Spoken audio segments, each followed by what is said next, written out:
It's a beautiful spot. Nice place for her to be.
By a tree.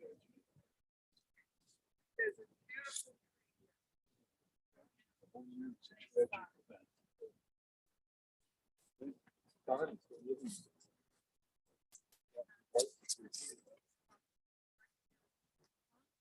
that tree is blue.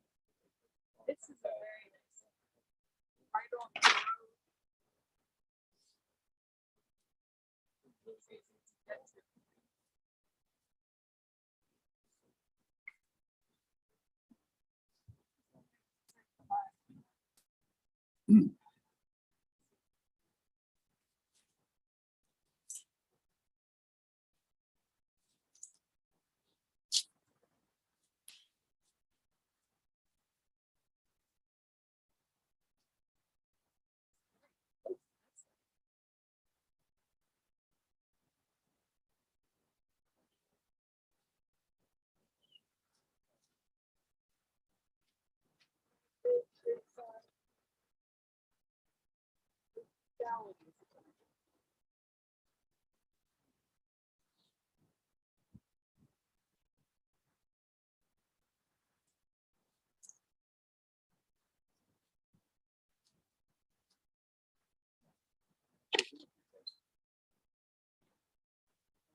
Maybe the rabbi will bring some.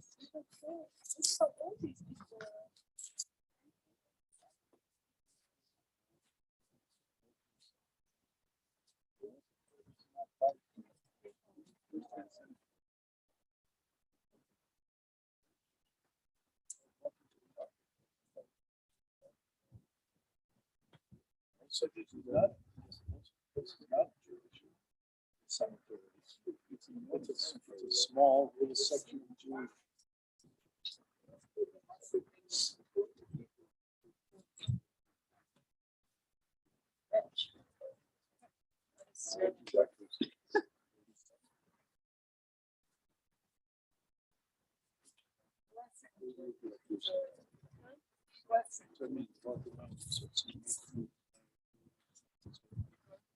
They have kippahs? I can bring some. Yes. Maybe your hat is okay. Yeah, but that, just in case somebody else wants it. I don't know. Kippahs.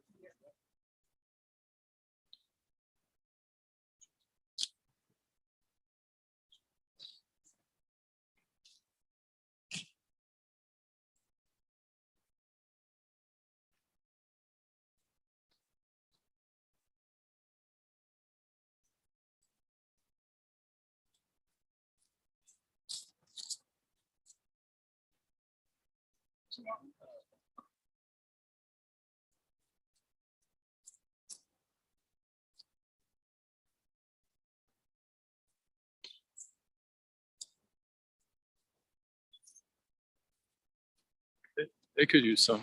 Oh. Yeah.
It'll be pretty here.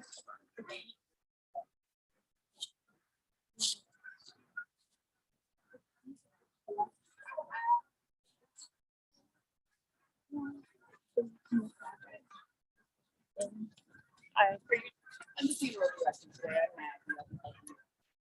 Thanks, Maggie, Natasha, my daughter. Hi, nice to meet you. Thank you. That's my partner. Simone. Nice, Simone. Nice to meet you too. Sorry. So yeah, there's actually a microphone. Yeah, we bring a microphone for Rabbi. Yeah, should. It's being live streamed as we speak. I want to check on it in a couple of weeks.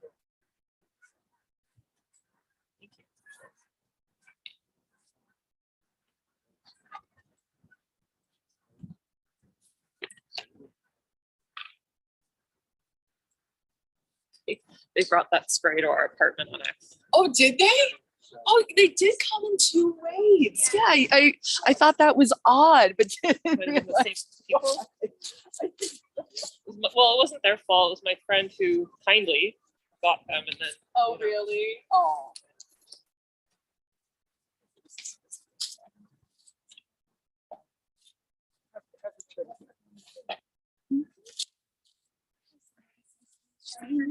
Sorry, I'm all good. Thank you so much. Nice to meet you too. I'm glad we all got a chance to like video chat before. Oh, really? Yes, hi. Nice to meet you. Wendy. Yeah, I know. You, Well, we actually haven't. well, yeah, not in we person. haven't, but you guys, oh, you look like your mother. It's very clear. When did you get in? I got in on Friday and I leave tomorrow. Yeah. So, Miss your family hotel? They are here till Thursday. And then I should, wait, can you tell us here? or no, she's my brother. I don't know exactly the order, but just like my brother. You picked Yeah, this I one? guess Yeah, me. it's beautiful. Under the Will be right there. I got 90.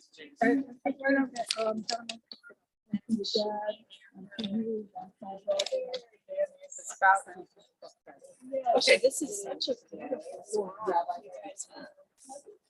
Yeah, this is a tree. Yeah, we thought. Very nice. Tables and stuff.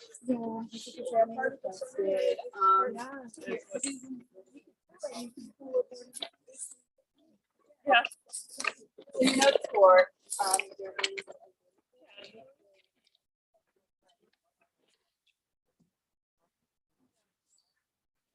Beautiful already comes off. They could sit also.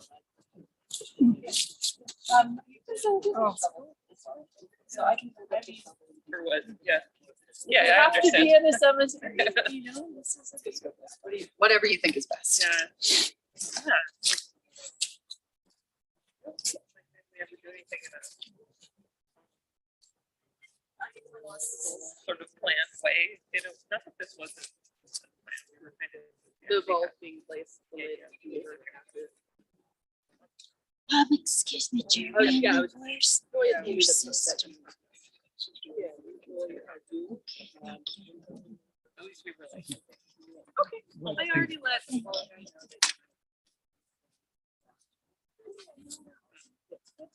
Okay. They, Yeah. Yes.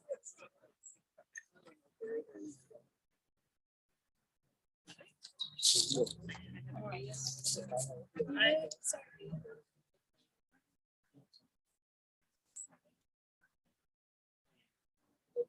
One day.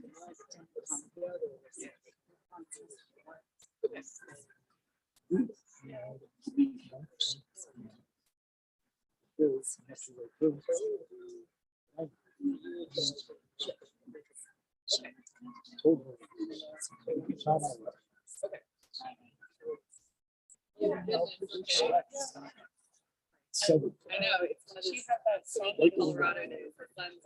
Yes. Tell me more about it. The day that we left, it seemed like there was an improvement. There was so much, and then it just turned, I guess. stable, and then kind of a very slow. It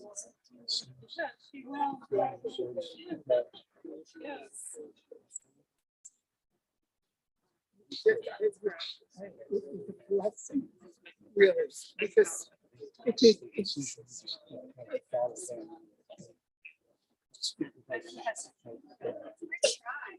was better than Who's doing it? Okay, I can just. One that. Yes. You tell me you're correct. Yes. Oh, right. It's a handed back to her. Because I was like, for Christmas, we were like, you know, for the that holiday, would be really hard. back to her. We knew that it was There. going to be. Yeah. I just read almost part of it. Oh my God. What he was saying. That was amazing. What your mom wrote. Yeah, I didn't, I only read the first page. I can read the rest later and I couldn't find it, but that's a gift that you left. It talks about her history and Working on a lot of stuff. What's there? you have it in the house if you He have was it. writing this whole time. But then you thought it was all lost in the fire. No, It wasn't. You had it. I went up there that day. It I was still remember smoking, that. and it was hard because it was still smoking on the 2 days. And it was the worst floor. And then the next day, I think I took 6 bags to everything. He was Smashed climbing down windows the open. steps. I had an axe.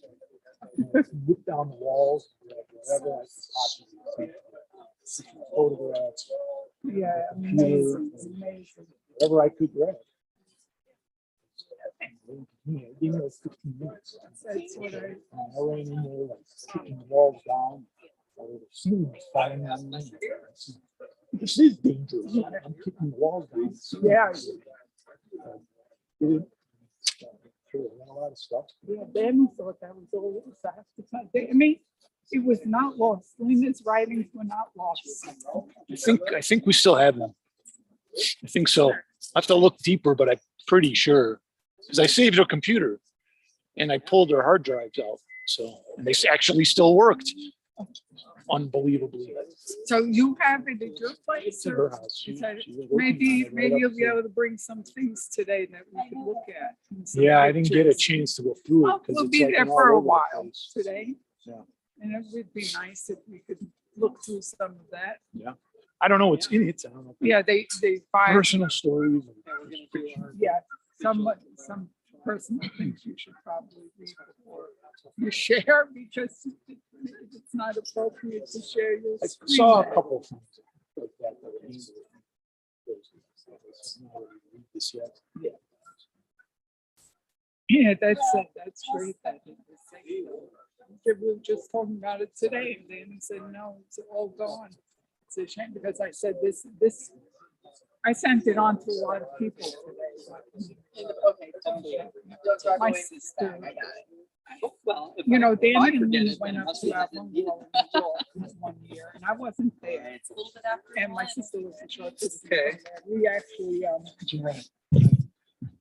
Hi. How are you? How you doing? I, Thanks for being here. Thanks for coming. And you are, I'm Danny's wife, Oh, okay. sister-in-law, your name is Wendy. Wendy. Glad you could be here. Are Glad you the rabbi? Yeah, Oh, okay. Thank you. there's a joke at Kavod. If I don't speak Yiddish and I don't speak Russian, how can I be a rabbi? But I'm glad you could be here and dress for the weather for a Floridian. Yes, thank you. So Danny is, oh, that must be, no, that's not. He's Danny's wearing has a a hat. wool hat. So I'm gonna just, so everyone's here, right? That we're expecting? I think so. So my sister was telling me that she spent hours, she visited them at the bungalow, she spent hours talking with Lina, and she loved your sister too. She had a great time with her. And I didn't even know that happened. It's a lot of stuff I didn't know what happened. The last few days. Good, funny stories, funny things, but and just interesting stuff. A lot comes out this time. So we're gonna get started. And since the coffin's already there, so the ribbons for Priya are for, technically, they're for spouse, children. I don't have them. However, anybody here who would like this. Welcome to do so.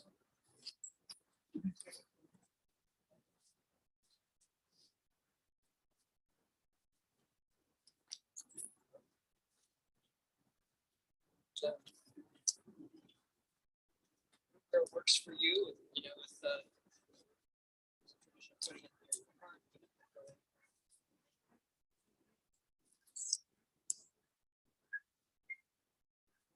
Thank you. Yes.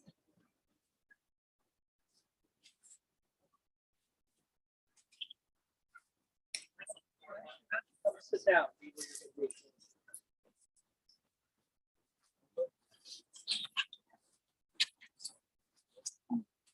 Jeremy.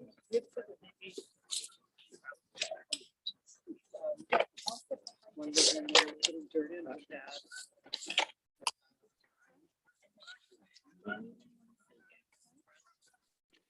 Do you want if me to you're sit comfortable next with to you or that. you want to just? Are you comfortable with that? Yeah, that's fine. Hold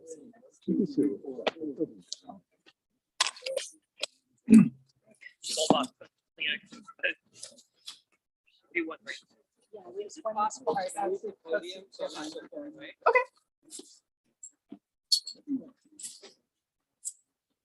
Would you prefer to be more in front? Yeah. Yeah, you sit in the front. A couple of pieces. One.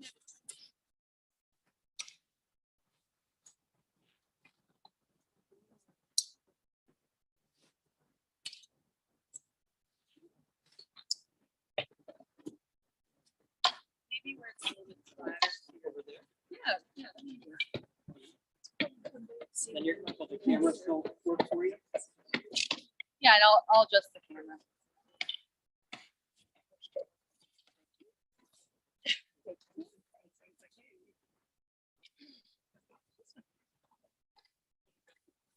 Right.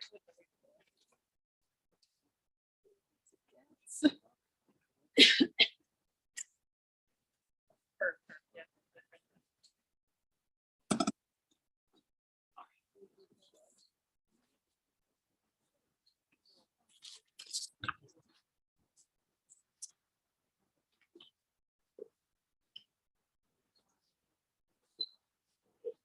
And is that recording from this? Or if I stand away from this, will. Oh yeah, no, that's fine. It's just got this mic. This picks it up. Okay. I'll start by saying Bruchim Habayim.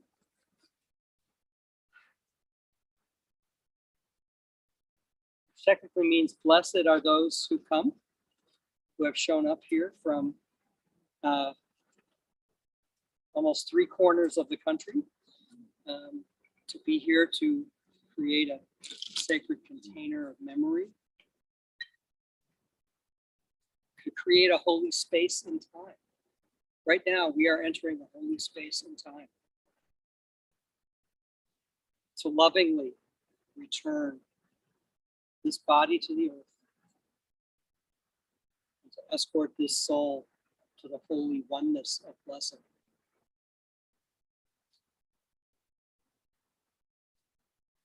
So we call this a Colorado theme song. Esa Ina, I lift my eyes to the mountains.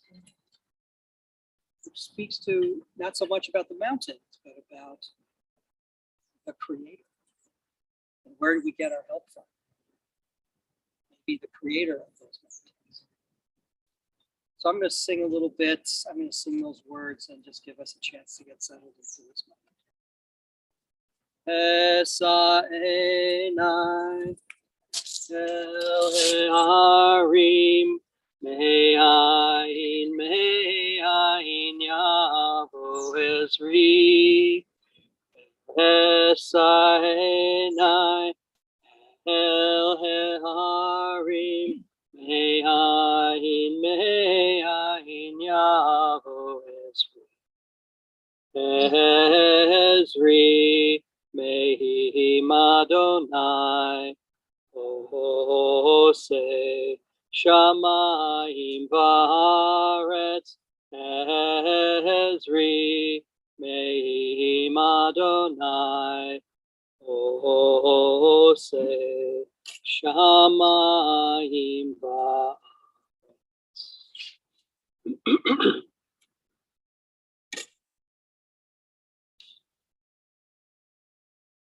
So after speaking with several of you over the last 24 hours or so, a couple of days, different things came to mind that would fit this moment.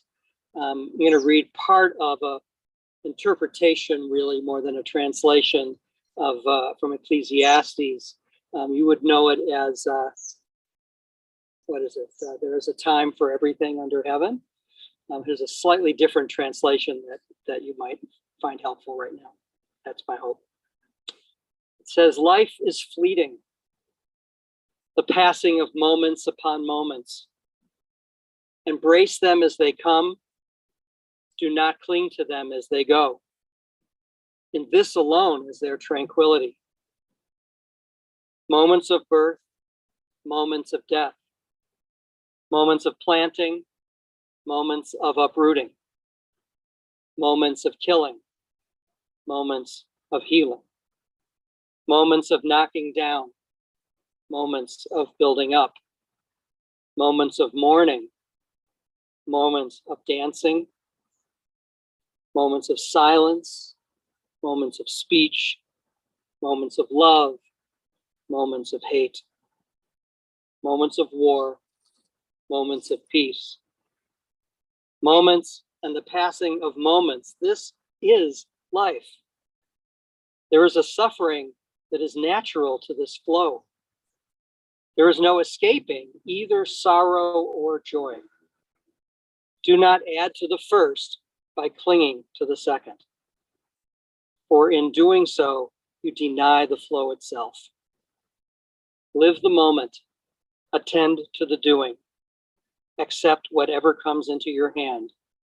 In this only is the path to tranquility.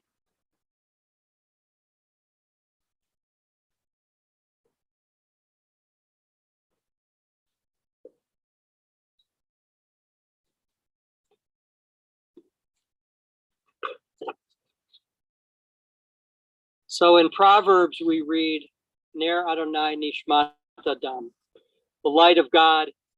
The light of God is the human spirit. Implanted within each of us is a divine spark.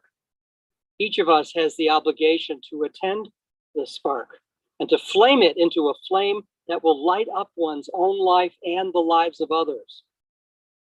A lit candle can be snuffed out, or it can burn out, or it can kindle other candles.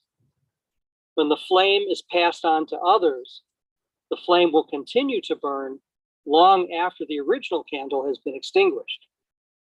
Clearly, the divine spark of God that was in Lina has been passed on to her children and others. We are here today to assist in that process, to help keep her flame bright into the future. She added that, right? Everything we do today is in service to this, to ensuring her memory will be an evolving blessing for her family and for others. So the main thing we will do today is hesped, or eulogy. We will share words of blessing, of memory, of holy moments, of her modeling wisdom and a will to live life to its fullest. We will remember how Lina saw us and fanned those flames of purpose, caring, meaningful living, and art, and fun, and adventure. So I am Rabbi Stephen Booth Nadav, and I'm the chaplain at Kavod Senior Life. I only got to know Lina and Don recently during the approximately half a year or so since you joined us at Kavod. We had a little bit of a special connection, being that I'm also from Chicago. We interacted at services on Shabbat. I saw them exploring our community and activities at Kavod, always together. Lina and Don, a great team. And I pray, Don, that you carry her energy and her love and her support with you on the path ahead. That doesn't go away. So a little history to remember. Lina was born to Lita and Victor Gruby in 1944, 1 year before the war ended, in Tashkent, Russia. with beautiful black wispy hair and blue eyes. At first, Lita lived with her family in Odessa and dealt with the very difficult position of being a single mom for a little while. Later that year, she reunited with her husband, Victor, and I'm assuming after the war, joined his expanded family in a small town just outside of Munich, Germany. There, Lina spent a great deal of time with her German nanny and attended school in German while her parents traveled between Munich and back. By the way, this part of the story is, to me, unusual. We had an exchange this morning about how parts of it are probably less unusual than I think. But I haven't heard a survivor story quite like this. And I still don't know. It's like, so how did your grandparents, how did they survive the war? Where were they? How did they do that? People didn't, not easy. So lots to this story we'll talk more about. A short while later, they immigrated to the United States by way of Ellis Island with a brief stay in the infamous New York Jewish tenements until they reached Chicago, Illinois. In Chicago, Lina attended Theodore Roosevelt High School. My high school beat them in the city football championships every year. It was not fair though. She graduated in 1963, and not too long after that went on a whirlwind of travels and adventures across America, Europe, South Asia, and the Middle East, until eventually she found her way to Montreal. Lina attended McGill University and received a bachelor's in English. After receiving her bachelor's, she got her teaching certificate in Montreal for high school at the Teachers College, where she met Donald. And they married in 1980. And later on, she got her master's in counseling while living in Skokie, Illinois, and raising Jeremy and Tasha. She became a career counselor for a small college called Barrett College of the Sacred Heart in Lake Forest. Later, she became a high school counselor at Regina Dominican High School for Girls in Wilmette, where she worked until she retired. All the while, she worked as an English language instructor at the local Oakton Community College. I remember that place. Keeping a close connection to immigrants learning English, just as she had done when she immigrated to America. She visited the small town that she briefly grew up in as part of a German language traveling expedition for teachers about 20 years ago. She painted and took many art classes with her favorite teacher, Mark Palmieri, at Oakton Community College. So speaking with Danny and Tasha and Jeremy, I learned much more about Lina, including some aspects of who she was that I could already recognize in the too short time I got to know her. I heard a lot of love of family, of art, of adventure, and more. But I'm going to let the family speak first of these things. So beginning, I think, Danny, you're going to start us off. Please come on up.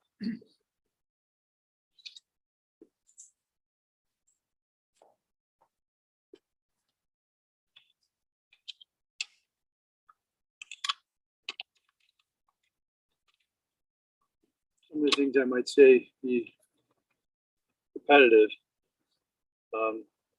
Lina was born in Russia during World War II. I believe she was around 6 years old when she came to America with my brother Simon, who was born in Germany, and my parents.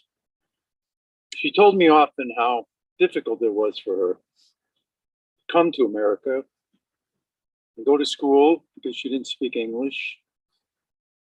She had to go through all of that and having to go home and not have parents that spoke English. Lina was a rebel when she was a kid. She really was growing up. I remember one specific time when she came home with a motorcycle. Boy, did my dad flip out. We lived in an apartment building. We had a storage place in the building. One day she came home and it was magically gone. she wasn't too happy about that. My mom was in the hospital a lot when we were growing up for one surgery or other. I don't remember exactly how many times or what, but Lena took care of us because my dad was always working. And she took care of me, Simon, and Marvin. She loved us always, and she was always nice to us. You know, older sisters having to take care, coming home from school, maybe not so nice. But she was always nice to us, and she always told us how much she loved us when we were little. She always told me to the last day. She grew up as a beatnik in the beatnik age, and she was definitely a beatnik. She went to those places with the poetry and the snapping of fingers, and read her stories, wrote poetry before the hippies came about. The rabbi asked me a couple of times when he called me the other day about the special times me and Lina had together. And I thought about it, and truthfully, my special times with Lina were anytime we were together. We didn't have to be doing anything special. It was just being together. And we knew it at the time. We knew it at the time and we said it to each other. We could go out for a cup of coffee. It's probably a lot of people know, and I don't know who she did it with. But we would talk and laugh for hours. It seemed like minutes. We could look at the clock, we couldn't believe it.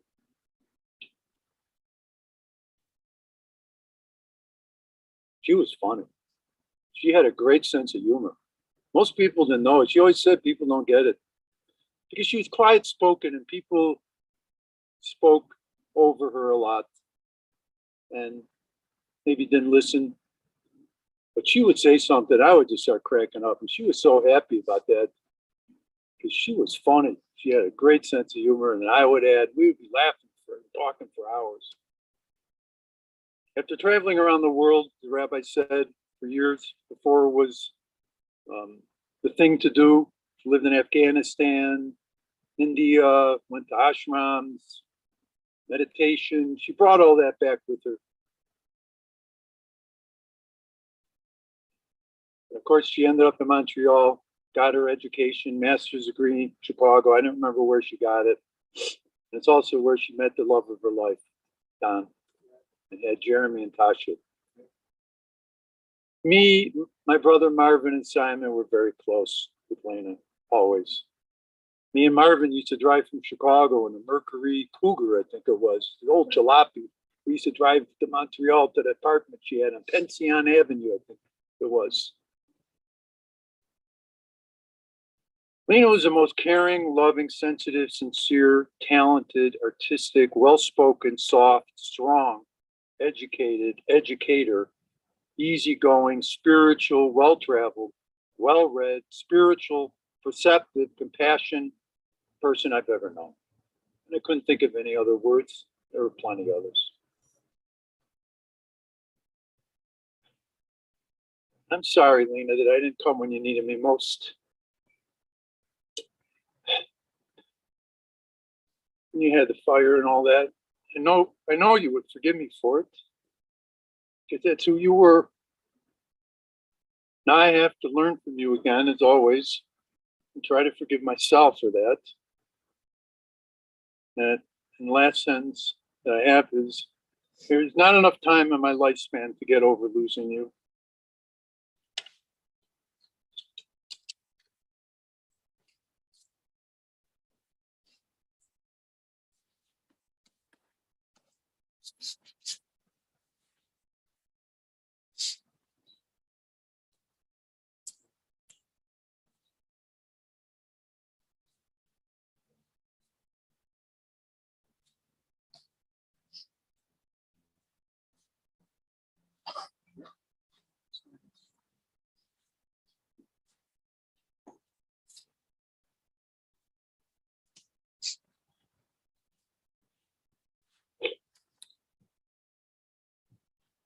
What I've heard from everyone right now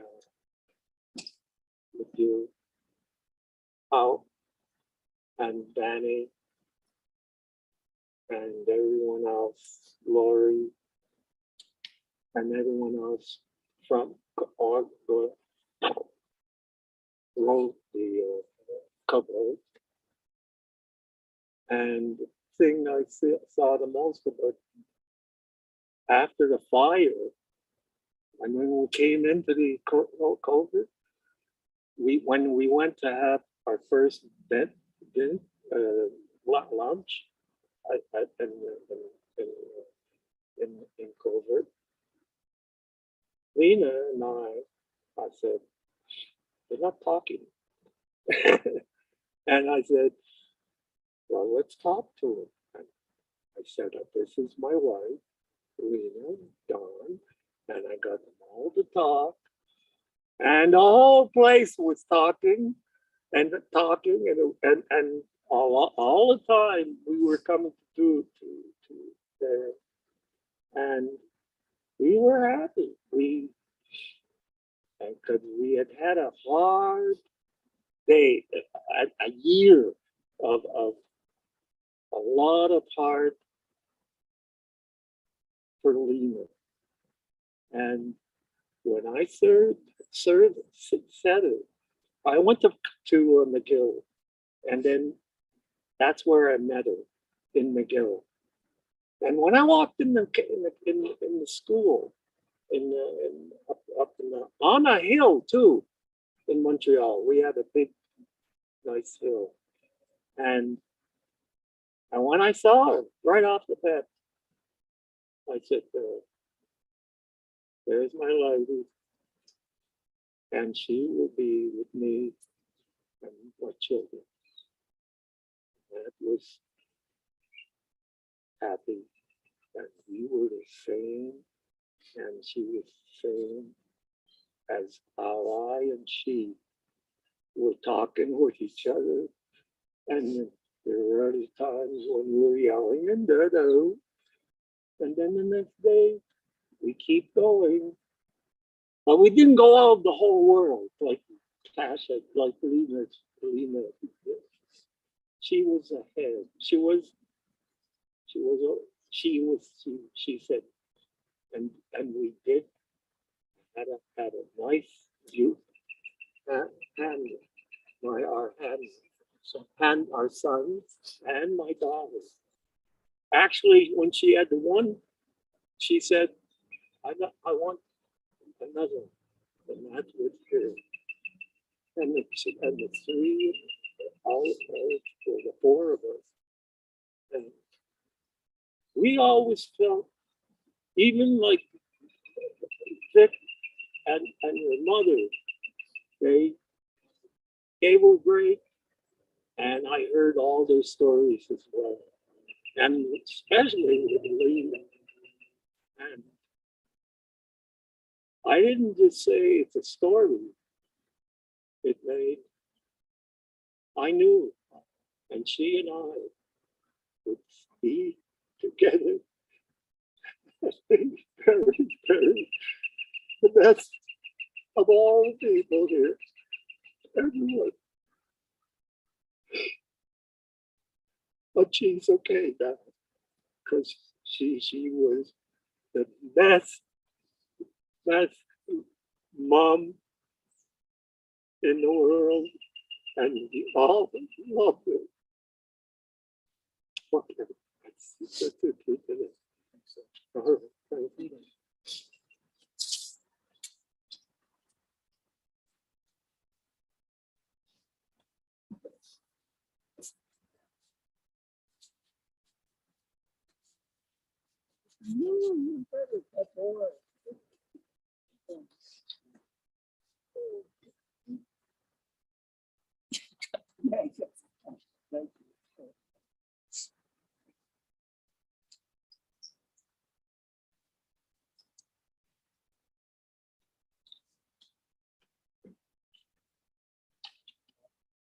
Hi.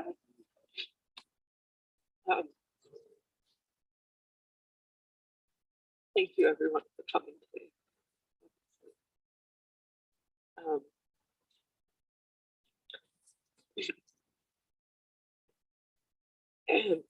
My mother, Lina, often beamed with a smile.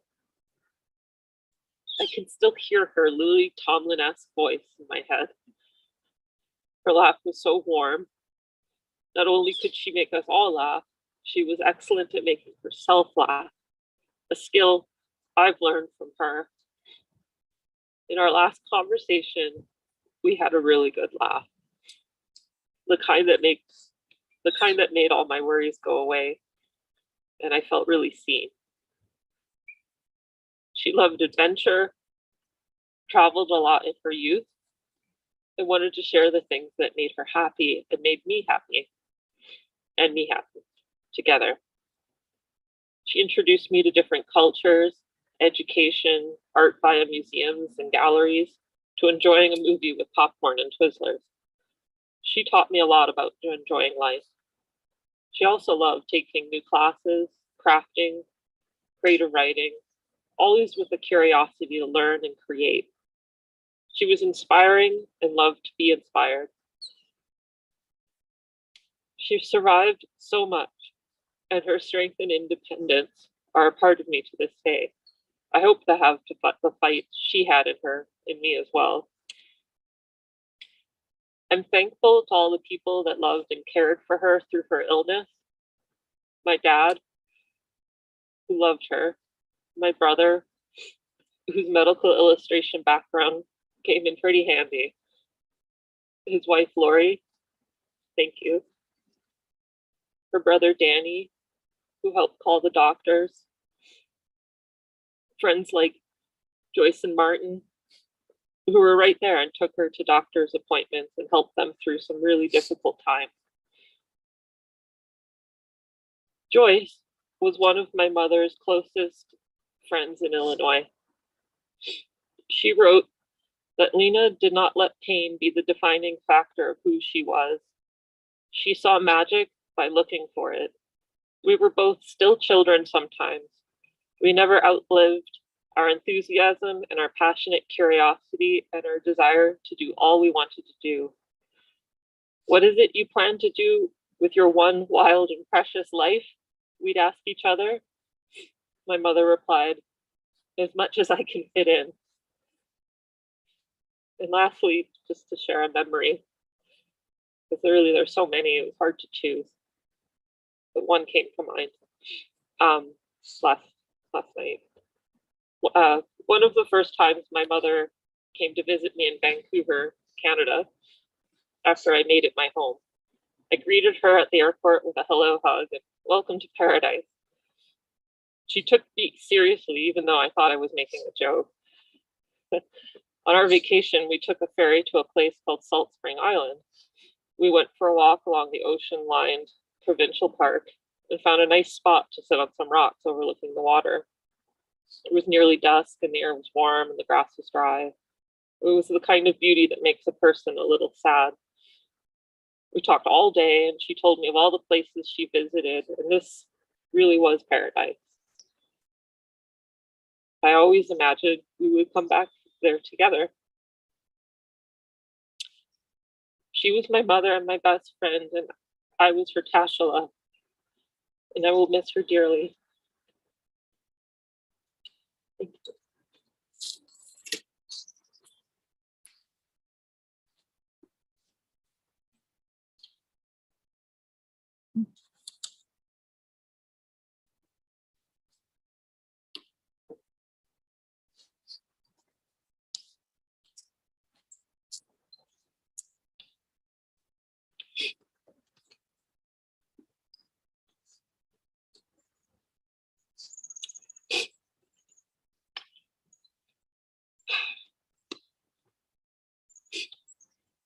Good afternoon.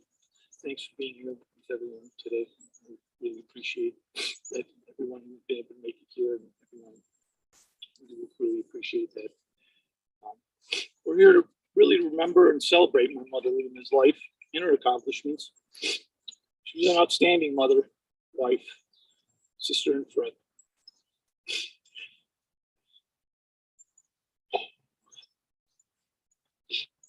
She stood out in life through her caring and compassion, intelligence and wisdom. She was both my mother and my friend. When I spoke with often, I asked advice from her.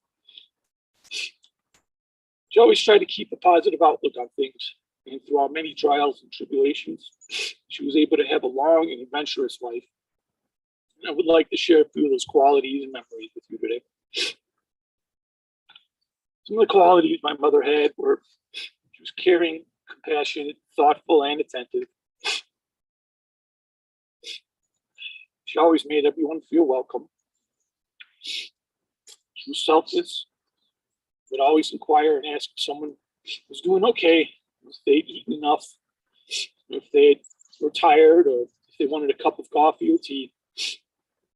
She always paid attention to you when you spoke and replied with a well thought out response, even when it was simply keeping the discussion open in all its individual facets and in order to get the underlying real issue at hand.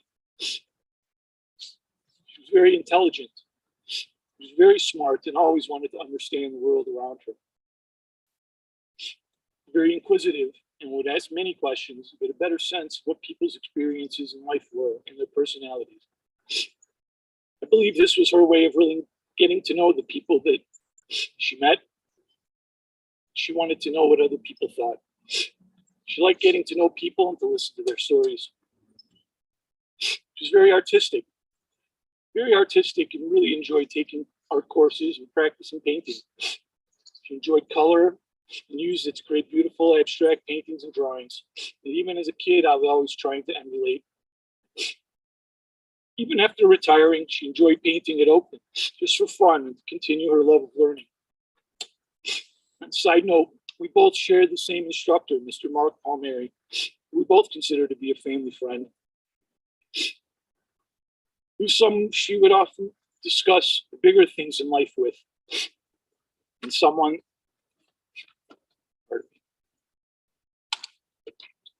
she often mentioned to me when we talked. Art was a common bond in our family, and it seemed that my mother was able to spark that interest in all of us, my sister and I. She was always very fashionable. She always made sure she looked classy and elegant. She loved vibrant colors and kept her home filled with interesting paintings, flowers, plants, and photographs. Always loved it when my wife would be the hairdresser and would cut her hair for her. Lori somehow became our unofficial family hairdresser and beard trimmer now. This was always a great time. My mother always enjoyed it. She knew she would do the best job, take her time to do it. She was very funny. She made jokes about everything. Was able to turn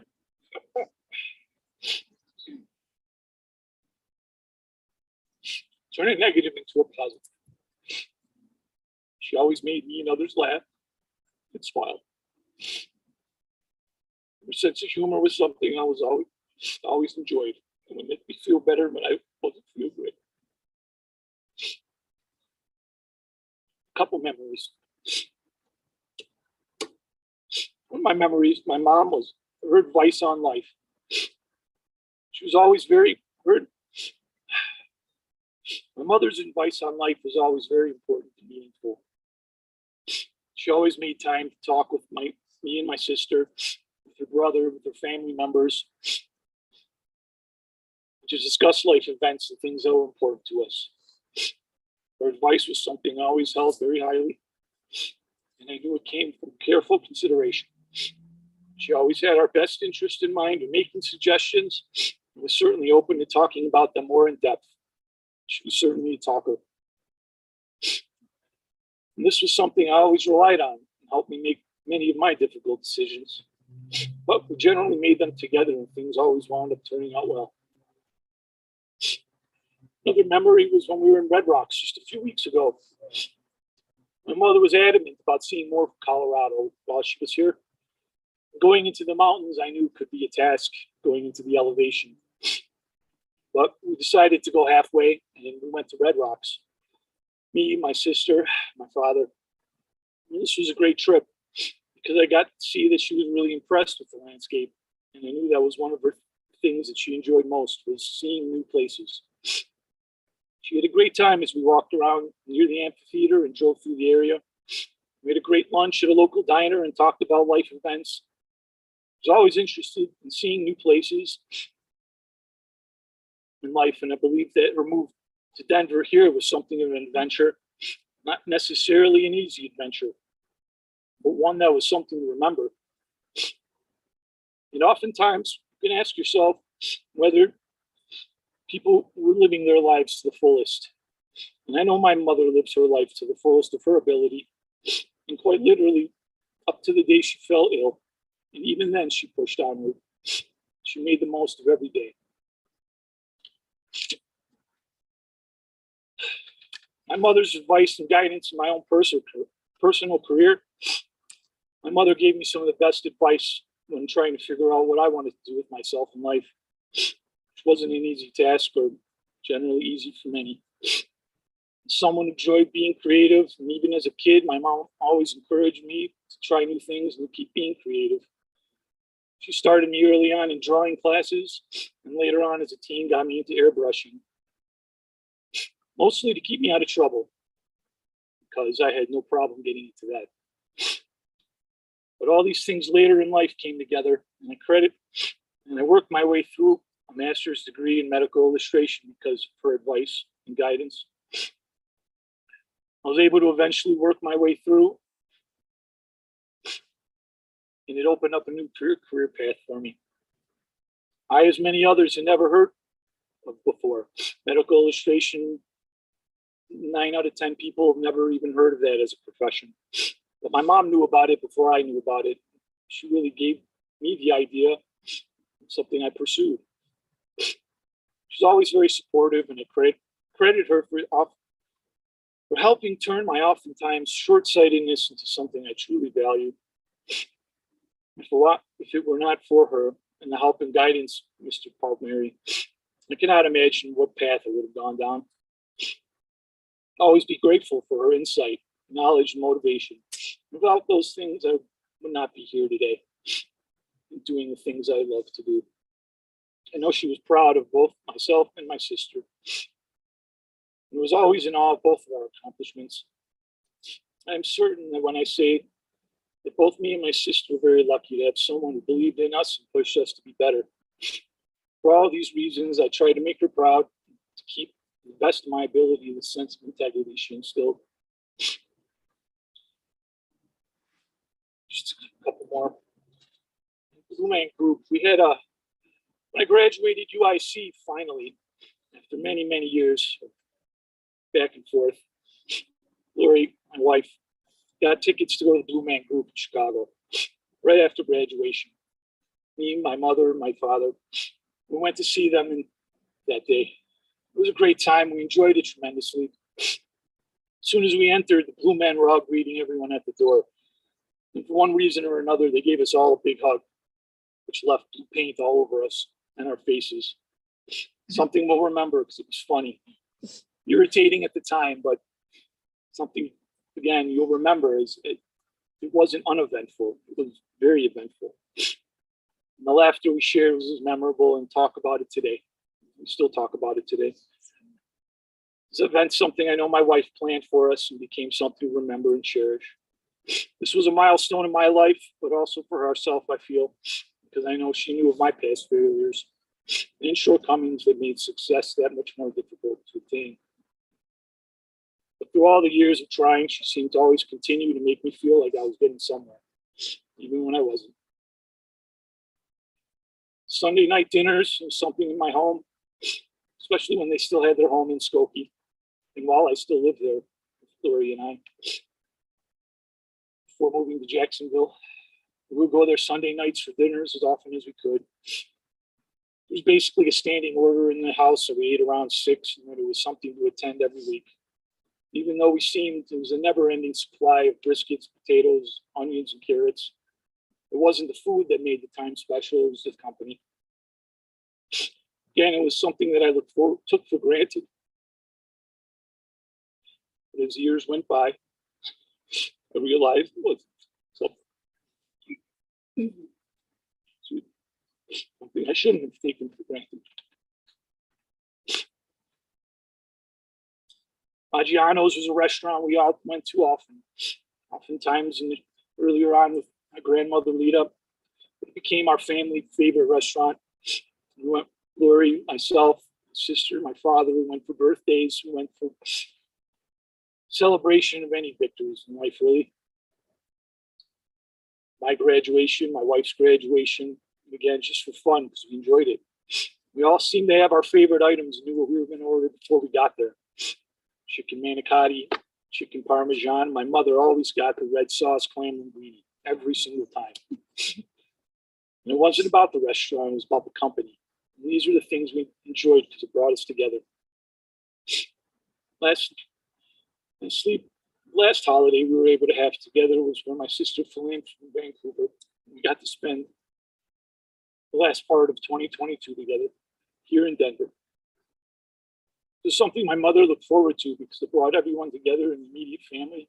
We were able to cook, trip over my dog, laugh, personally thank one another for being in each other's lives. We exchanged some gifts, and one of them was a new winter jacket for my mom. We laughed because she said it was so heavy and she could barely walk in it. Equipped that she felt like she had 50-pound weights in the pockets. It was really a light jacket. But this was just one of my mom's very funny quirks. She's very unscripted, but we're all able to share that together. In time. In life, she treasured time. In life, she treasured time the most and knew the value of it. It was something she always wanted to have family around and make sure to include as many family members as possible when she was able to. She always impressed upon us the meaning and value of family. Hard to understand that as a kid, but eventually come to understand it as better as an adult. The time I had was something I will always cherish.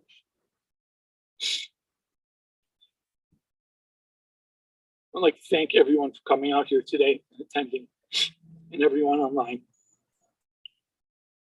Would like to encourage everyone to remember the good times and the time spent with family and friends, because these are the things that were most highly regarded by my mother. The time we spent together will not be forgotten.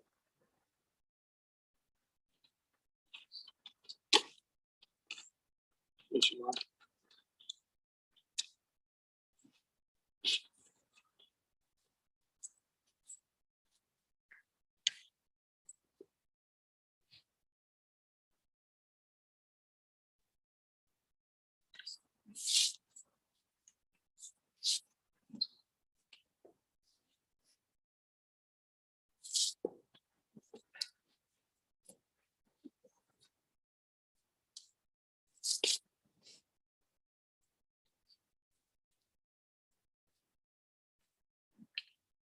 So it's said that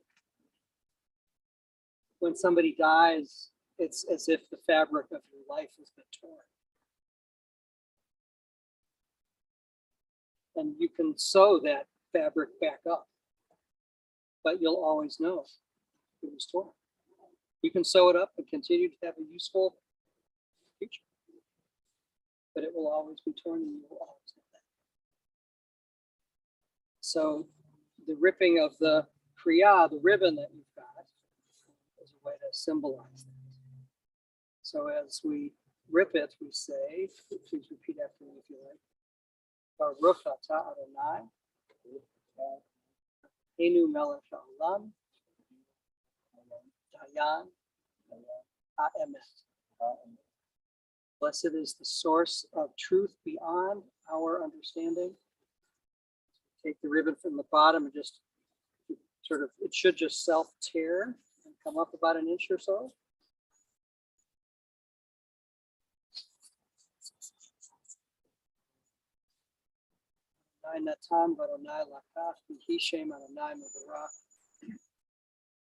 God has given and God has taken away. Blessed is the source of all life.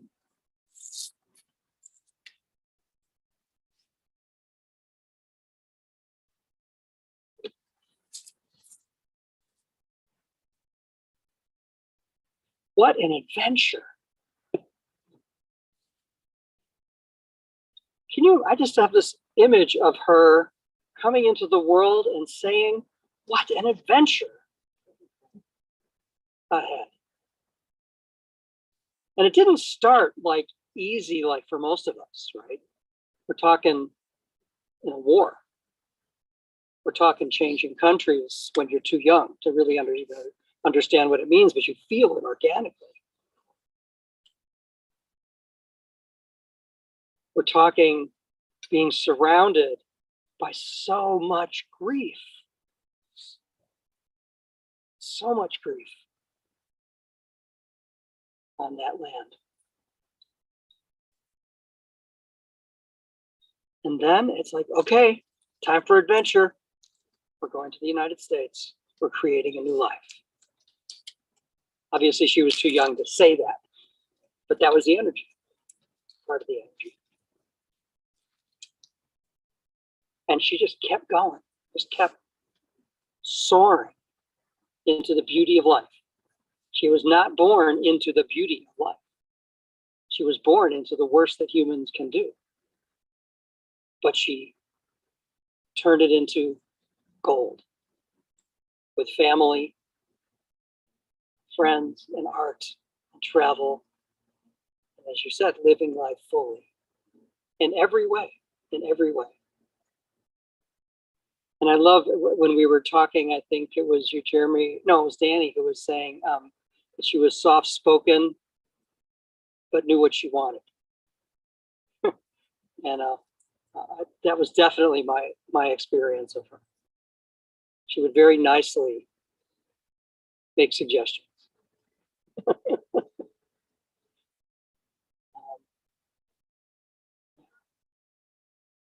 So I hear a lot of love and a lot of joy and a lot of richness, a lot of homer, good material that you can take with you, along with the grief. You can't just get away from that. I really like to move away from things that are unpleasant, but you can't, it's there, it's part of life. It's part of life. That's probably what she would say right now, right? It's part of life. It's part of life. Paint it, do something with it, write about it.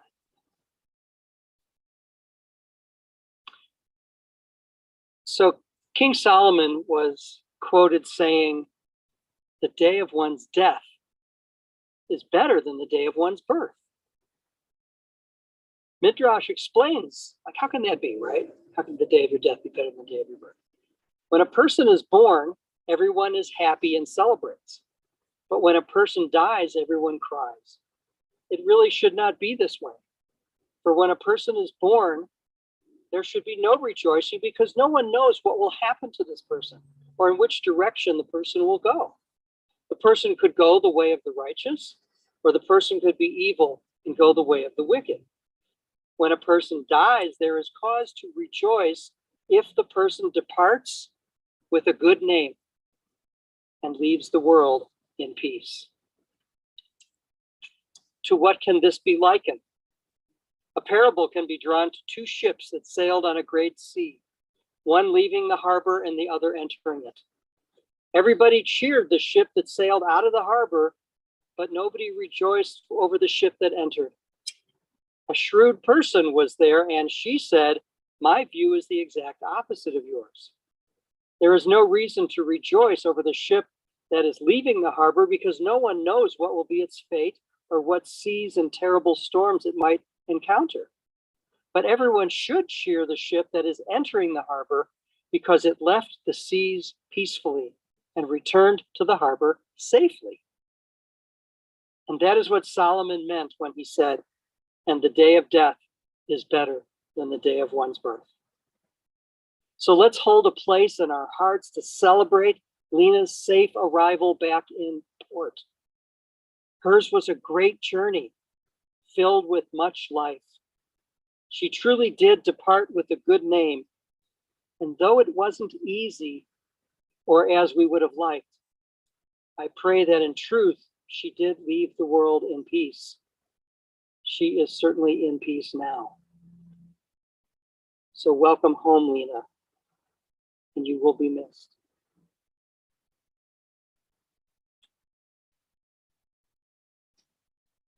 I'm going to lower the coffin now.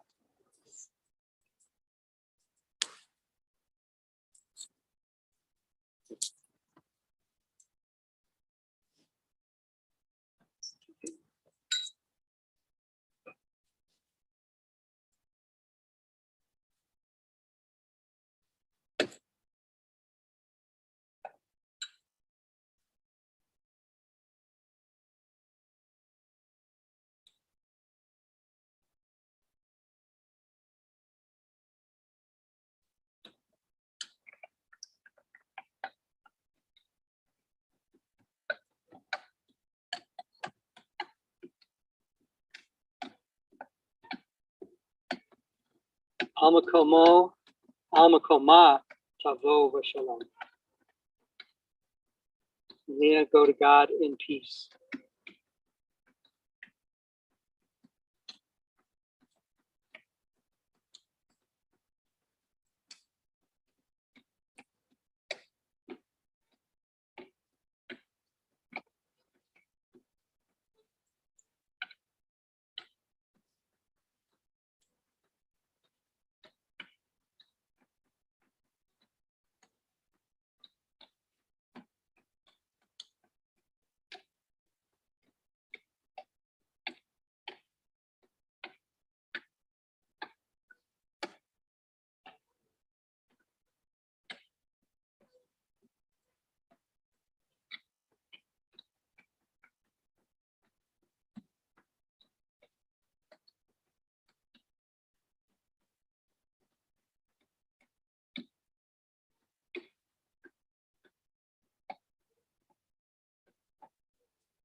Adam im bein shana yihiyah, for a mortal to live but a single year, or even 1,000.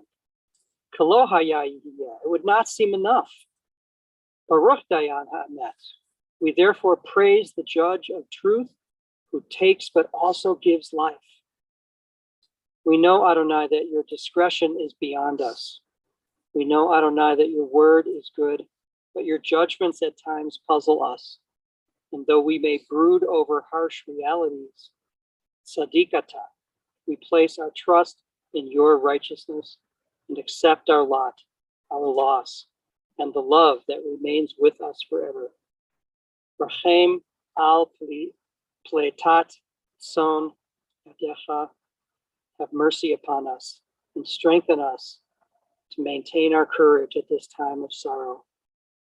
Adonai natan v'Adonai lakach yehi shem Adonai uvarach. We're ready to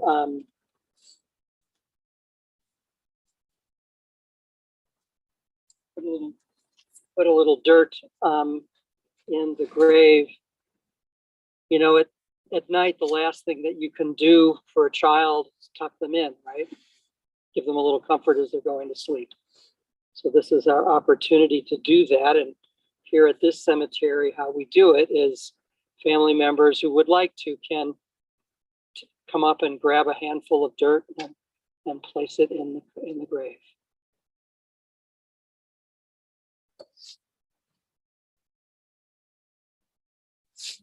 And she can get another shovel if she needs to.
You say cottage? Yeah, books or-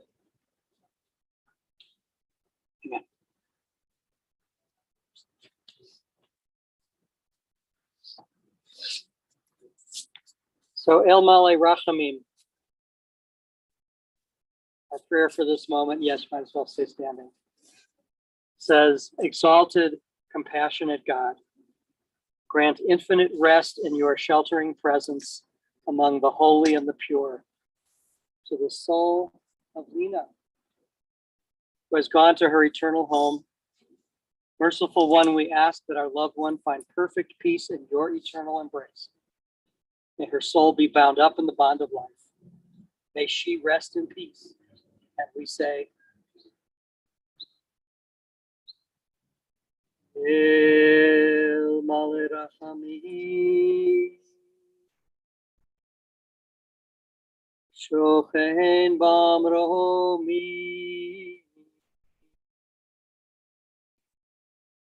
Amsei Menucha Nechona, Tachat Kanfei Hashchina, Lemalot Kedoshim, Utehorim Kezohar Harakia, Mazhirim, Et Nishmat, Lina, Bat Yitzchak David, Velea, Shehalcha, Leolama, Began Eden, Tehe Menuchata, Ana, Baal Harachamim, Sastireha, Seter Kanafecha, Leolami, Utzror, Bitzror HaChayim, Et Nishmata, Utzror, Bitzror HaChayim, Et Nishmata, Adonai, Unachalata, Betanuach, Shalom al Mishkava, Venomar, Amen.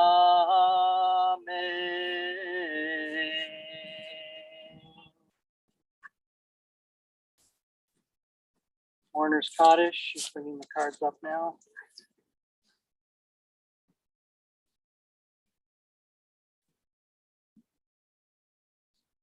I'm sure most here know Warner's Cottage doesn't say anything about death. It's an affirmation of life.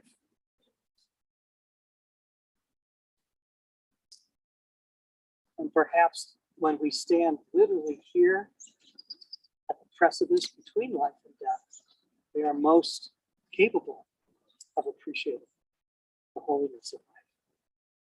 As we say, Yit Gadal, Yit Kadash, Shemei Rabbah, V'alma Divra Chirute, V'yamlich Malchute, V'chayechon, Uv'yomechon, Uv'chaye Defol Beit Yisrael, V'agala Uv'izman Kariv, V'imru, Amen. Yehe Shmei Rabbah Muvorach, Leolam Ul-Almei Almaya. Yitvarach V'yishtabach V'yitpa'ar, V'yit Ramam V'yit Naseh. V'yit Hadar V'yit Aleh V'yit Halal Shemei Dekudesha Richu. Le'ela Min Kol Birchata V'shirata Tushbechata V'nechamata Ta'amiran B'alma V'imru. Amen. Yehe Shlama Rabba Min Shemaya V'chaim Aleinu V'al Kol Yisrael V'imru. Amen. Say Shalom B'imrama. Hu Ya'aseh Shalom Aleinu V'al Kol Yisrael V'al Kol Yoshvei Tevel V'imru. Amen. Please be seated for a moment.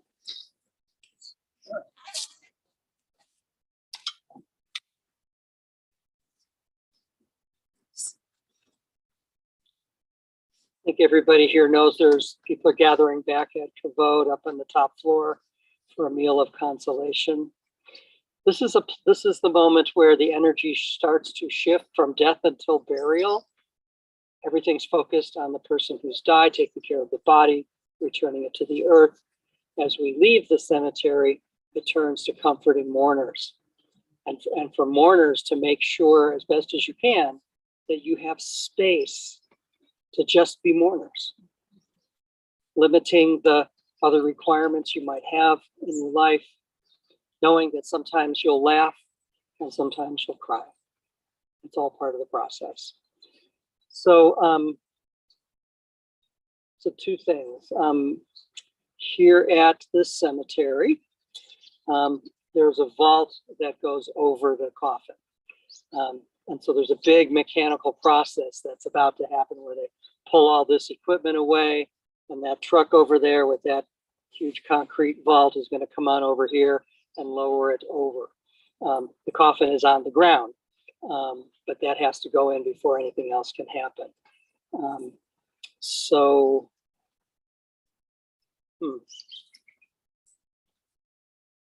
So I'd like to ask the few of us who are here to comfort the mourners to join me over here. The mourners, stay where you are.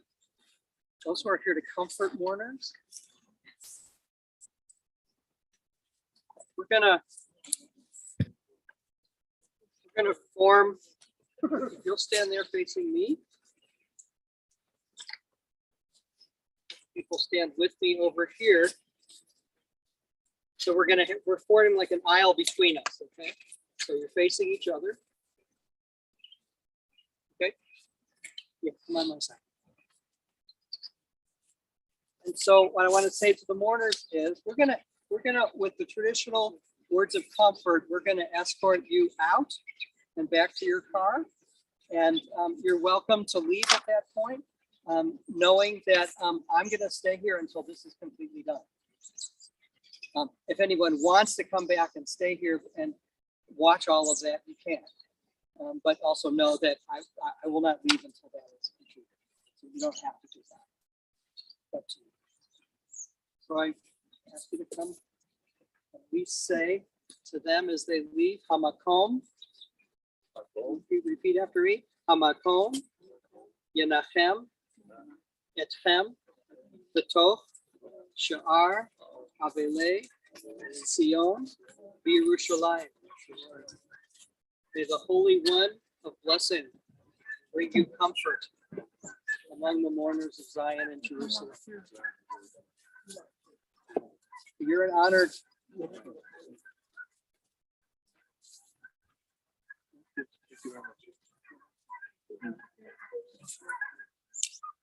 For those who are here and in town, just so you know, at Kavod on Friday at 1 o'clock, which is sort of near the end of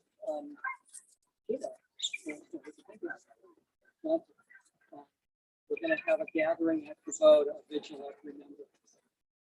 Residents will come, and anybody, local, family, friends are welcome to join us. We'll tell more stories about her. And have another opportunity for you.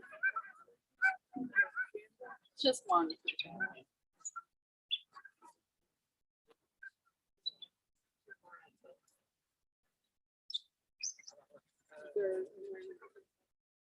They're back at the mortuary. It's only going to be open for about another hour, so maybe tomorrow. Okay, you can meet me there. Okay. Okay. You want to take with you a photo? No, I'm staying at my daughter's house, so. Oh.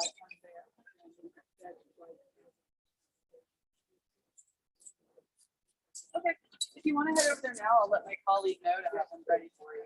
Okay, then. Yeah. It's Martin Luther King or something like that. I'll let my colleague know. Yes, that's true. You can take them or leave them. Somebody leave something? No. Good morning, it's afternoon now.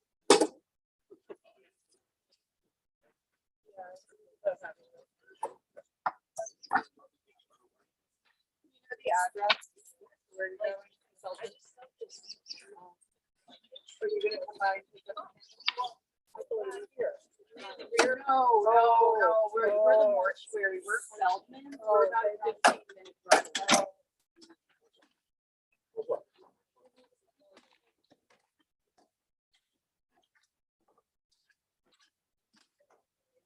Really, this is happening.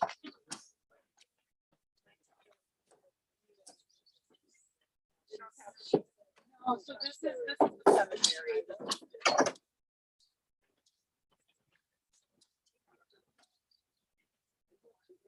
I wish for now. Well, yeah, especially on a Sunday. Okay, so. Okay, do you want to put it in your phone?